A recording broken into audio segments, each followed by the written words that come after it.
Hey everybody, how's it going? Welcome once again to NoDQ&A video right here on NoDQ.com and the YouTube channel. We are coming off the post-Battleground edition of Monday Night Raw, and it was quite the eventful show. Hell in a Cell is shaping up nicely. We have the WWE title match set. Shawn Michaels is the special guest referee. We have Alberto Del Rio defending the world title against John Cena. John Cena was supposed to be gone 4 to 6 months. And he's back in too. So got a lot of questions here from spring.me/Aaron Riff. Let's get started with the first one. VKRX Skills. Hey Aaron, I'm very happy that Cody Rhodes, I'm very happy that Cody Rhodes and Goldust won, and I'm very happy to see Cody get his push. But my question is, what do you think WWE will do with Goldust? I don't see him getting involved with many major storylines.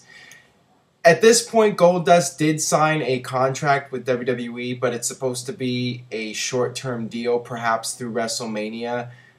My guess is we are going to see at some point a split between the two, and we'll finally have that Goldust versus Cody Rhodes match, which has been rumored for years now, and it's never happened, and both guys have lobbied for it, so I'm thinking that's the direction here.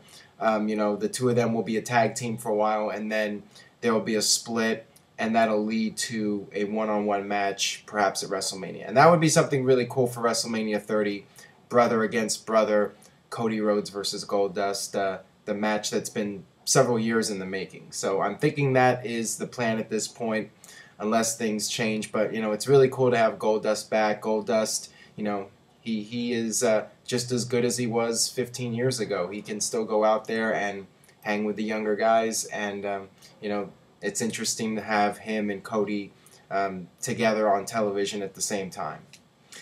All right, next question here. With John Cena coming back to face Alberto Del Rio, do you think WWE is attempting to try and make the world title more relevant again? Because you don't see Cena fighting for the world title that often. It's funny, about a week or two ago, somebody asked me, what should WWE do to make the world title more prestigious? And here's your answer. Put the title on John Cena. That right there will make the world title a main event title again. There's a lot of talk right now. A lot of people are very confused about the John Cena situation. How can he come back from tricep surgery in 2 months? Especially when he was diagnosed as being out 4 to 6 months. This happened before. John Cena was injured, and he was said to be out for 6 months, and he comes back in half the time. So it's not the first time that John Cena has come back early from injury. And, I don't know if it has something to do with the ratings being down. Every time the ratings start to dip into the mid-twos, WWE panics, and bringing back John Cena sooner than he's ready, perhaps. I mean, that's something WWE might do, and maybe just John Cena has the genetics, and he can come back from these injuries quicker than 95% of human beings. So people say John Cena's Superman. Perhaps he's the closest thing to a real-life Superman. But anyways, people are talking about perhaps there's going to be some sort of angle and John Cena's not wrestling. But the thing is, I don't think WWE would announce John Cena in a match if he's not actually going to be wrestling. So, it would surprise me if this was just some sort of angle to get people buying Hell in a Cell. But, I'm sure, too, WWE's worried about the pay-per-view buy rates, and they're going to want to bring him back and get him involved. Other people have asked me about, well, why is he in the world title feud and not the WWE title feud? Well, they probably have plans for Daniel Bryan and Randy Orton or whatever they're doing with the WWE title. They've probably had those plans set out once Cena got hurt through the Royal Rumble. And, the fact that John Cena's coming back early, they're just going to put him in another storyline for the time being. And, I'll get to more on the future storylines in a minute here. Next question from Deadman299. Hey Aaron, first time asker. Do you see John Cena winning the World Heavyweight title and maybe Damien Sandow cashing in? So maybe Cena can put over Sandow as a top heel. And maybe to have Del Rio feud with Rey Mysterio and maybe Ricardo as Rey's manager. Well, I definitely think if this match in fact happens, that yes, John Cena will win the title from Alberto Del Rio. And as far as Damien Sandow cashing in, I don't know about that. I mean, it's a possibility, but I would think that WWE would want to hold off on that. And, John Cena's first match back should be him winning the title and, have him on top. Coming out on Raw the next night saying the champ is here and all that stuff. So it would surprise me if Sandow cashes it in, but stranger things have happened, and the fact that Damien Sandow's done so many jobs on TV week after week, that makes me think that it's only a matter of time now before he cashes it in and wins the world title, which is, complete backwards logic. One would think that you would push a guy strong before he wins a title, but that's not how WWE does things. And I'm expecting Del Rio and Mysterio to feud, but Mysterio's return keeps getting pushed back, and who knows what's going on with that. That could be another reason. Maybe they were originally planning to do Del Rio versus Mysterio for the world title, but because of Mysterio's injuries, he's not John Cena. He can't recover from these things right away. They had that open spot to put John Cena in there. All right, this one comes from Amy Likes Candy 94. If John Cena wins the World Heavyweight Championship, can you see them merging the two championships at WrestleMania?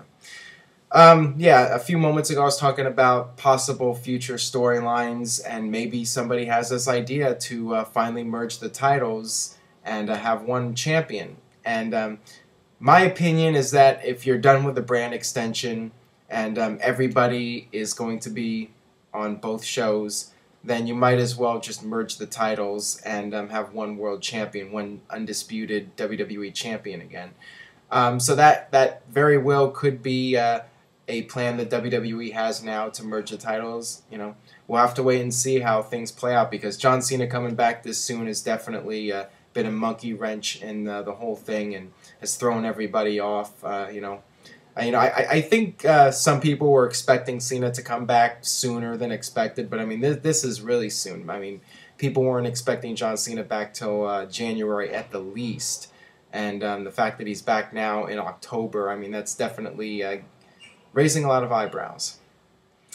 All right, this one comes from JY619. Do you think WWE over-promotes everything, like the WWE app, for example? Well, that's what Vince McMahon and WWE has done best for decades now, and that's promote the hell out of things and make something seem bigger than it really is. I mean, that's what WWE's done with WrestleMania year after year. They always, do a tremendous job promoting the event to the point where more times than not, people get disappointed with WrestleMania when it just ends up being another WWE pay-per-view and nothing really over the top except for the fact that it's in a 70,000 seat building. It's just WWE doing what they do best, and they tend to run things into the ground. They are going to plug this app and get as much out of it as possible and try to make as much money from the app as they can. It's just what they do. All right, this one comes from Canadian Kid 5950. Hey Aaron, long-time viewer, first-time asking. Here's how I see it going. Shawn Michaels screws Daniel Bryan in Hell in the Cell at WrestleMania. And then at WrestleMania, you have DX versus Daniel Bryan in the Big Show. Your thoughts?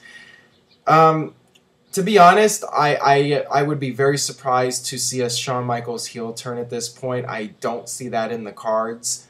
Even though DX is rumored to be going into the Hall of Fame for WrestleMania 2014, WrestleMania 30. But I just don't think a Shawn Michaels heel turn would go over well with the audience.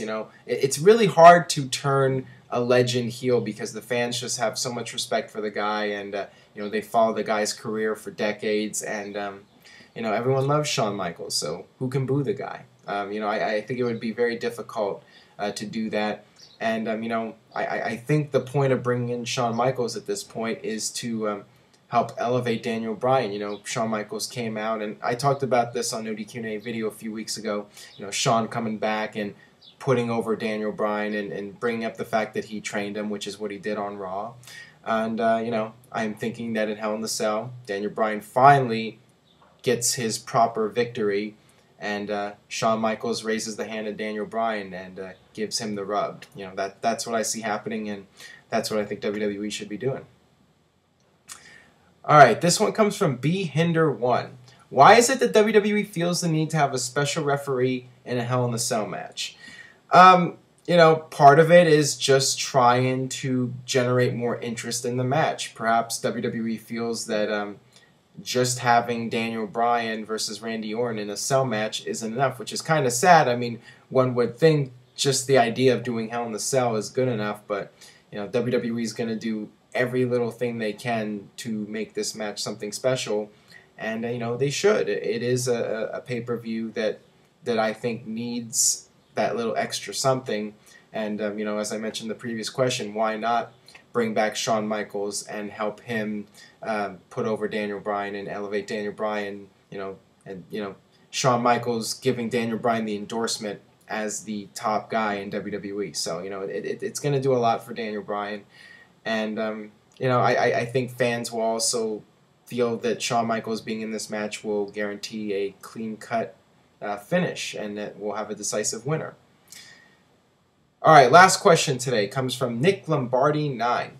Hey Aaron, I'm sorry, maybe I'm not a true fan, and I'm sure you're going to give me heat for this, but who in the blue hell is Ethan, or whatever his name is?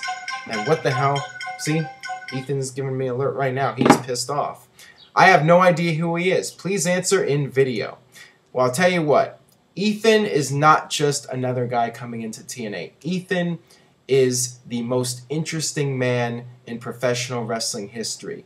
This guy can out-rock The Rock. He can make Daniel Bryan tap out in 15 seconds. He can claim a patent on Chris Jericho. He can hold Cena down for a 10 count, and Cena would not be able to kick out. He could face The Undertaker at WrestleMania, knock him out cold, and pin him 22 times to compensate for each streak victim and their loss. And you know what? He is Ethan. He is the man that will single-handedly turn TNA wrestling around. He is the future of our business, and I worship the ground that Ethan walks on. And speaking of Ethan, tomorrow, Wednesday, October 9th, I believe, it is Ethan Anticipation Day on the NoDQ discussion group. So go to facebook.com/groups/NoDQ, and let's all worship the great man known as Ethan together. With that being said, I'm going to wrap things up here on NoDQ&A video. Subscribe, youtube.com/NoDQCAW. Tell a friend on Facebook or Twitter. Keep spreading the word, and join the Church of Ethan. See you next time for more NoDQ&A video.